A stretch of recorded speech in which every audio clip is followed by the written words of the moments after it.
एसे रिसाइनाव थानांगौ एसे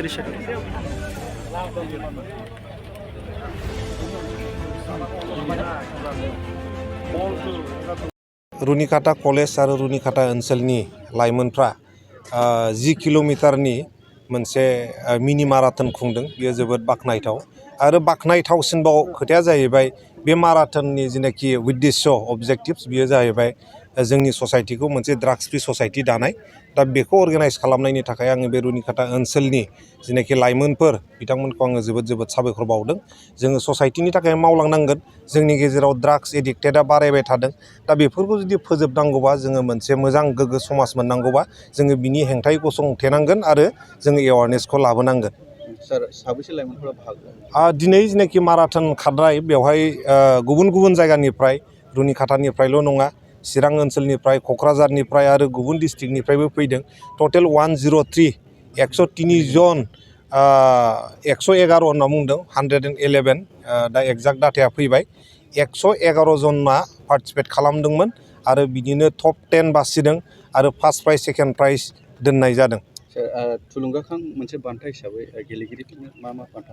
जोङो जिनाखि सेथि बान्था फार्स्ट प्राइज मोनदों बिथांनो जोङो 21,000 होनाय जादों आरो नैथि बान्थानि थाखाय जोङो 4,000 होदों आरो जिनाखि बिथांमोना टप 10आव खारबोनो हादों एसे लासैबाबो बिथांमोननोबो जोङो गोसो सायराब खालामाखै। 1,000 खरि जोङो बिथांमोननोबो हरनाय जादों।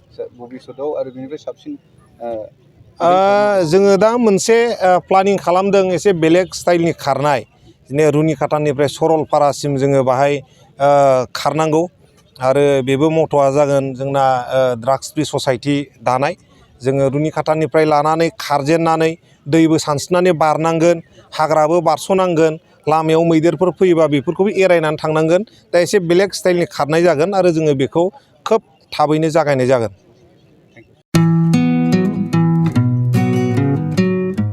मोनसे फोसावथाय नोंथांमोननि थाखाय मोनसे गोजोनथाव खौरां लानानै फैदों। चिरां जिल्लानि सिङाव थानाय काजलगावनि सिफुं हटेलखौ गुवाहाटी नोगोरनि साखाथियाव थानाय सानसारियाव गोदानै मोनसे सिफुं हटेल ब्रान्च खुलिनाया नोंथांमोननि थाखाय गोजोनथाव खौरां लानानै फैदों।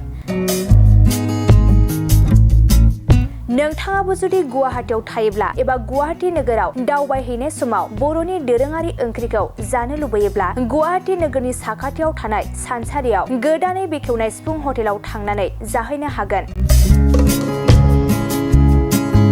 बे सिफुं हटेलाव नोंथाङा बाङाय बेसेनावनो बर'नि गोबां गुबुन दोरोङारि जाग्रा ओंख्रिफोरखौ मोननो हागोन। अनला दाउ, सबाय दाउ, अमाजों नारजि, मैथा अमा, ना बाथोन, थारुन ना, थारुन अमा आरो गोबां बायदि बर'नि ओंख्रिखौ बे बर'नि सिफुं हटेलाव मोननाय जायो।